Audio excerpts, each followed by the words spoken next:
अस्सलाम वालेकुम दोस्तों, अॼु जी ज़बरदस्त बेहतरीन अपडेट में सभिनी दोस्तनि खे पिरी पाइण खे दिलि वारनि खे सिंधी भाइनि खे ख़ुशि आमदीद। अॼु रिव्यू कंदासीं मेगा सोप सीरियल पंहिंजावेरी, जंहिंजा अचण वारा एपिसोड ज़बरदस्त सनसनीखेज़ थियण वारा आहिनि।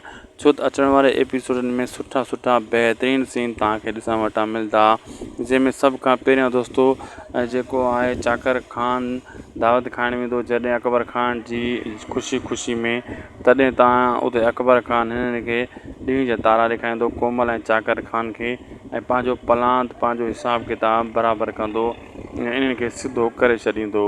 ऐं सावल बि हाणे पंहिंजे सौट खां हिसाब वठण लाइ, ऐं इन एपिसोड में तव्हांखे इहो बि ॾिसण वटां मिलंदो जेको जाबर आहे उहो हैदर खे मारण जी पूरी कोशिशि कंदो ऐं सावल खे पंहिंजे सालनि जे बदिले हैदर खे वापसि कोन कंदो। होॾां जेको दोस्तों ॿिया अदाकारनि यानी जहिड़े हिसाब सां अकबर, चाकर खान या वरी रावल जी हाणे वापसी आहे।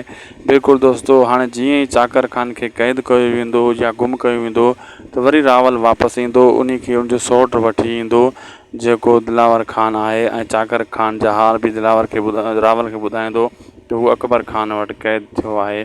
यानी ड्रामे जी कहाणी ज़बरदस्त थियण वञे पई।